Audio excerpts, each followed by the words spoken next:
सभी का नमस्कार।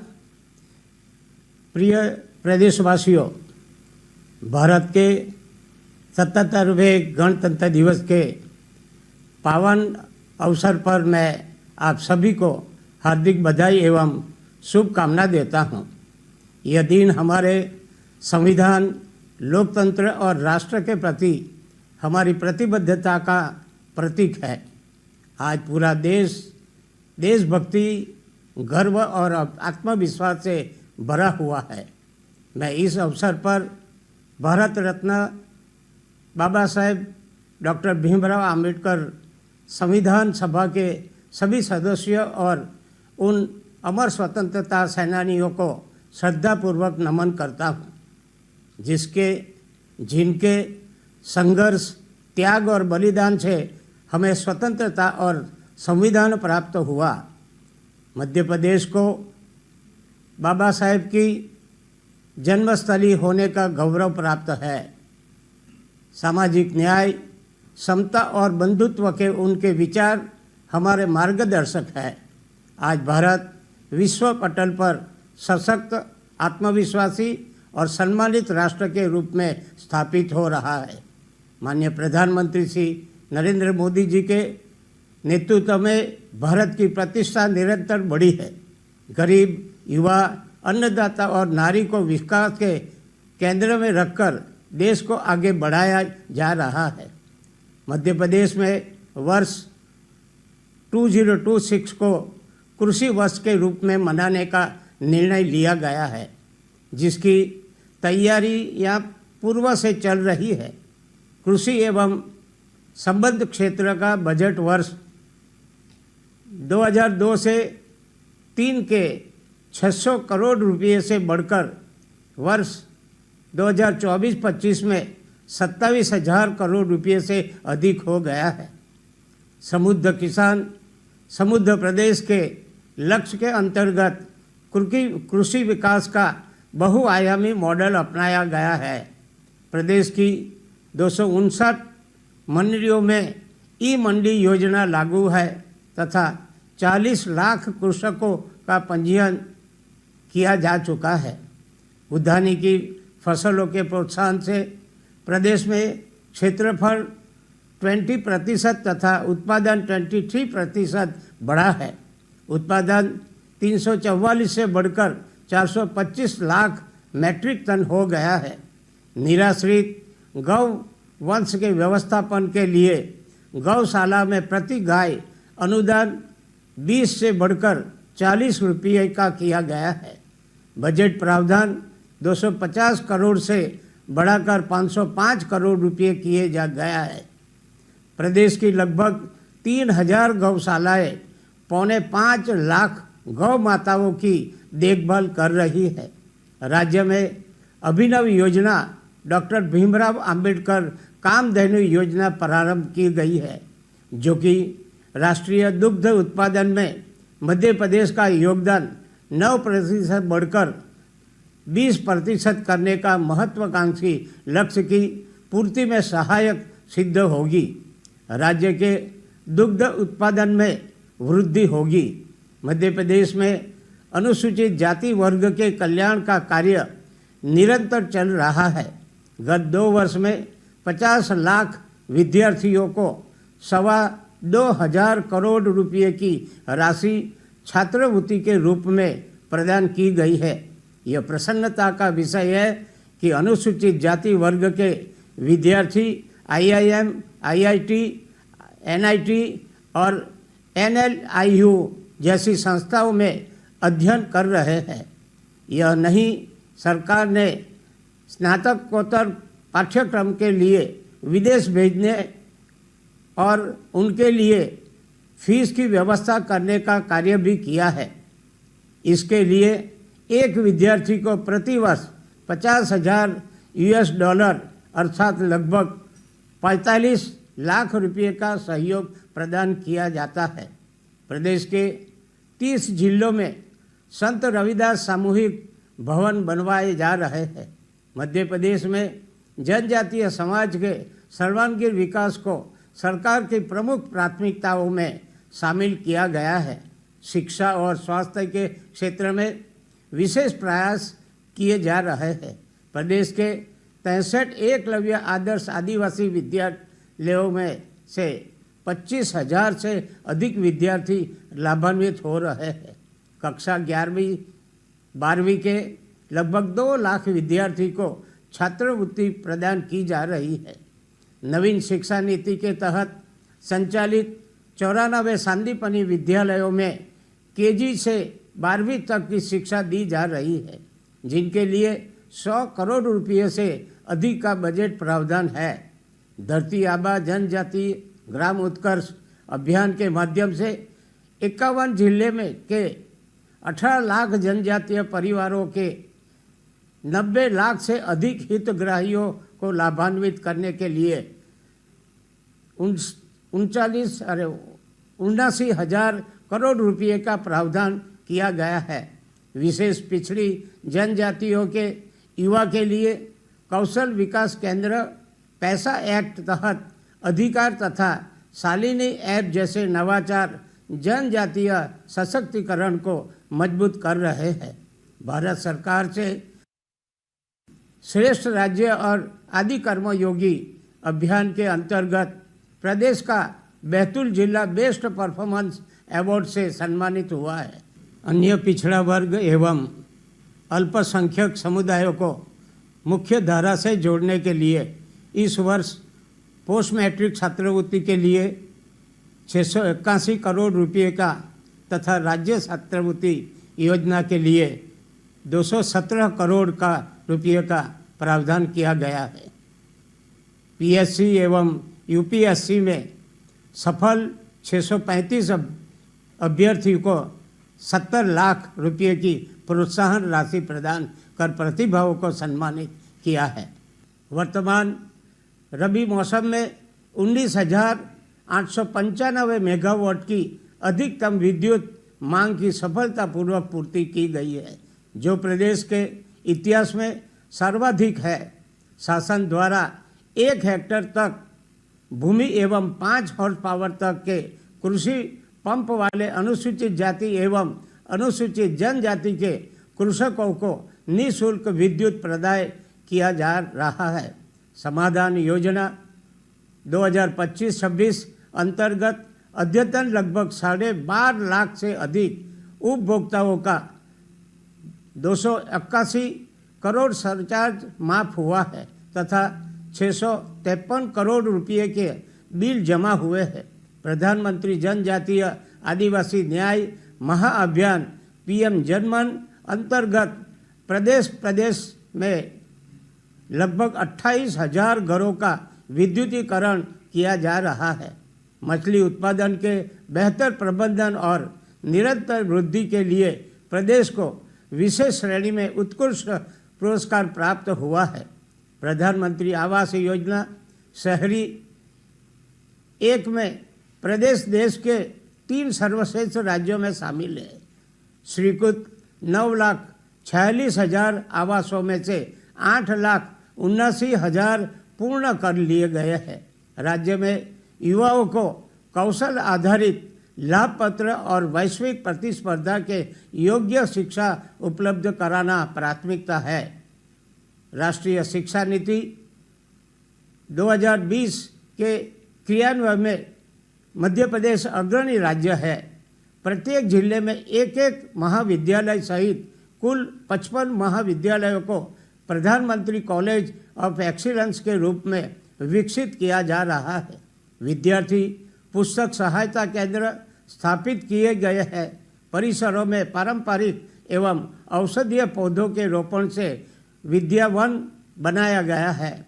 3 नए विश्वविद्यालय कांति सूर्य तात्या भील विश्वविद्यालय खरगोन, क्रांतिवीर तात्या तोपे विश्वविद्यालय गुना एवं रानी अवंतीबाई लोधी विश्वविद्यालय सागर की स्थापना की गई है।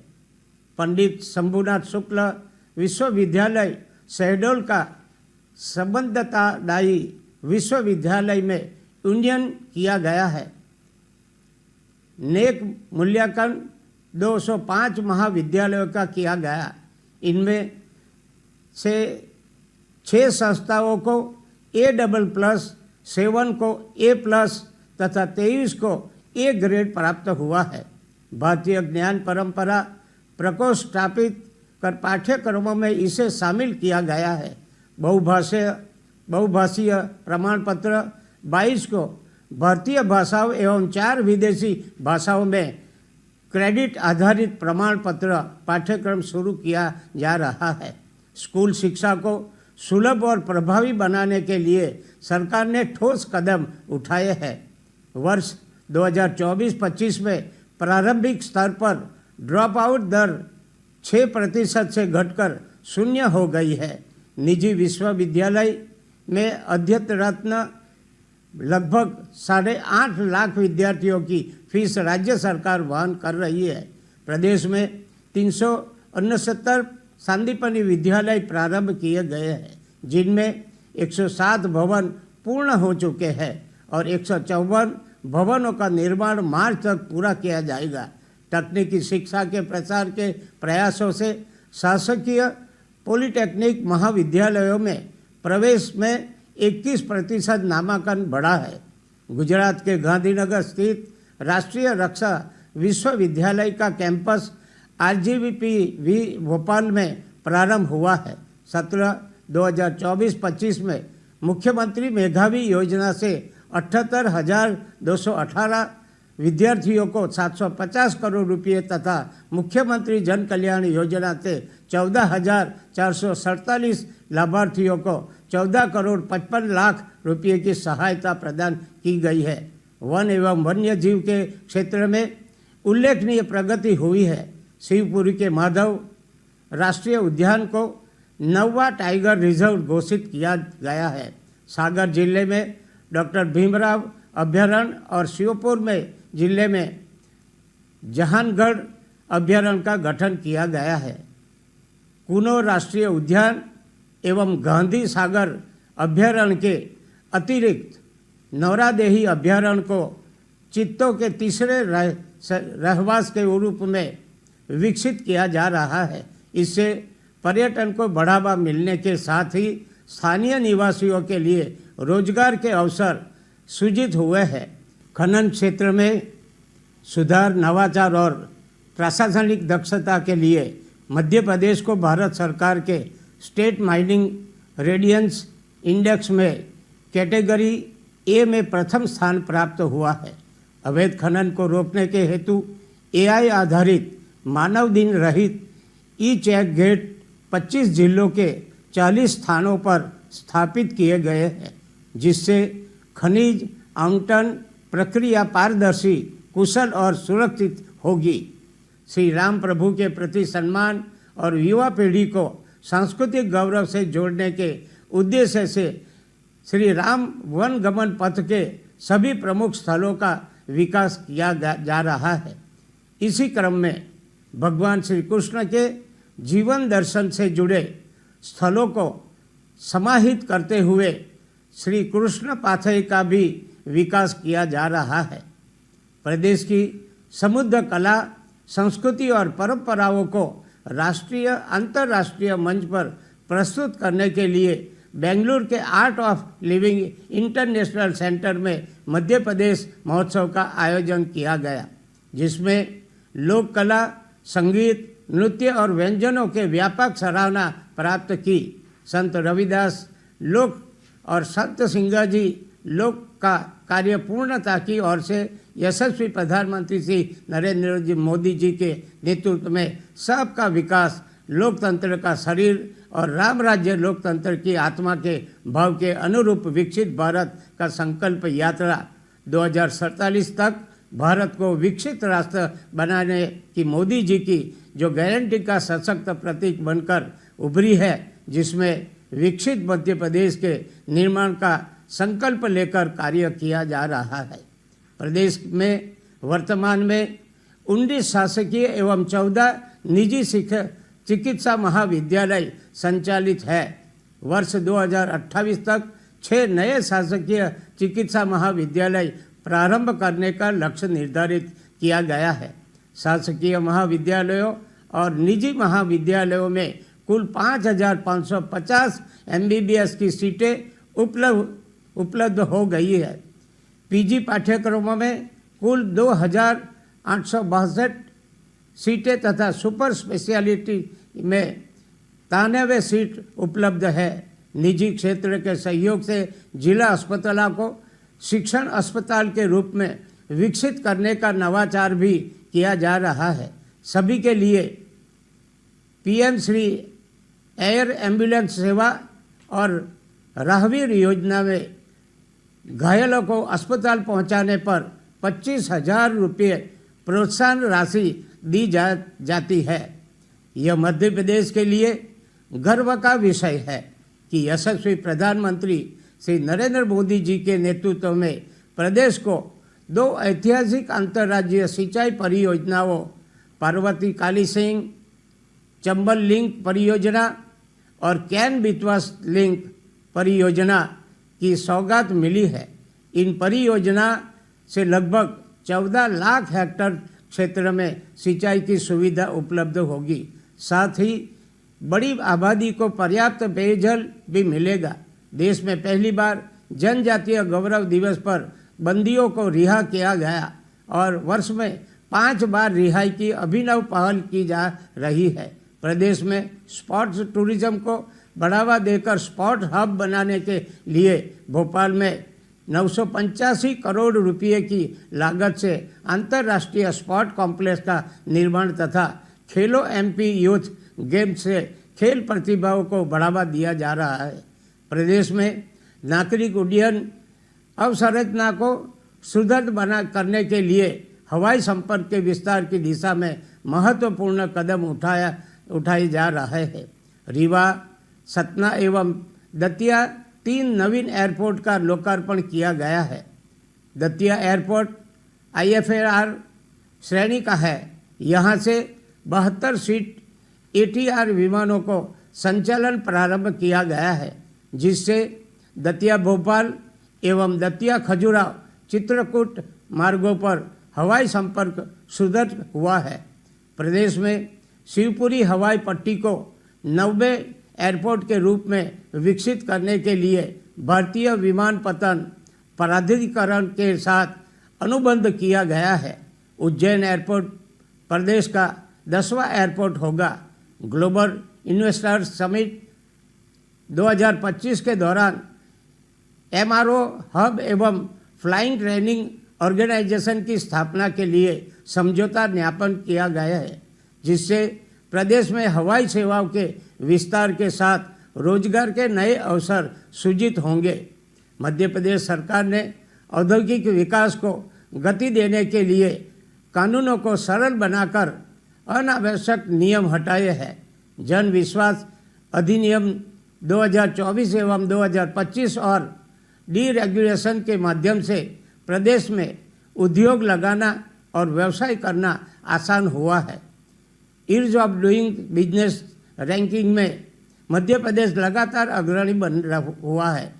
उद्योग संवर्धन नीति में वर्ष 2025-26 में 1,522 करोड़ रुपये की अधिक की सहायता प्रदान की गई है। भारत सरकार के सहयोग से मध्य प्रदेश के औद्योगिक विकास की गति देने के लिए धार जिले में PM मित्रा पार्क, मोहासा बम्बई में विद्युत एवं नवीनीकरण ऊर्जा उपकरण निर्माण क्षेत्र, मुरैना जिले में मेगा लेदर फुटवेयर एवं एसेसरीज क्लस्टर, उज्जैन जिले में मेडिकल डिवाइसेज पार्क विकसित किए जा रहे हैं। साथ ही इंदौर पीथमपुर निवेश क्षेत्र में पीथमपुर सेक्टर 7 की लगभग 1,500 एकड़ भूमि को विकसित किया जा रहा है। रतलाम निवेश क्षेत्र में 4,000 एकड़ भूमि पर मेगा इंडस्ट्रियल पार्क का विकास किया जा रहा है। MP industrial development corporation limited Bhopal द्वारा प्रदेश के 33 औद्योगिक क्षेत्रों में लगभग 537 करोड़ की लागत से उन्नयन के कार्य किए जा रहे हैं। याद रहे, गणतंत्र दिवस का यह दिन हमें हमारे अधिकारों के साथ साथ कर्तव्यों को भी याद दिलाता है। लोकतंत्र की शक्ति जनता की सहभागिता में निहित है। समान अवसर, सामाजिक न्याय और जन कल्याण ही हमारे गणतंत्र की आत्मा है। गणतंत्र के केवल शासन व्यवस्था नहीं बल्कि सेवा, समानता और संवेदनशीलता का संकल्प है। सरकार जनता के विश्वास के साथ प्रदेश को आत्मनिर्भर, समृद्ध और विकसित बनाने के लिए निरंतर कार्य कर रही है। आइए हम सभी मिलकर संविधान के मूल्यों को आत्मसात करें, अपने कर्तव्यों का पालन करें और विकसित मध्य प्रदेश, विकसित भारत के संकल्प को साकार करें। एक बार फिर आप सभी को गणतंत्र दिवस की हार्दिक शुभकामनाएं। जय हिंद, जय मध्य प्रदेश, भारत माता की जय।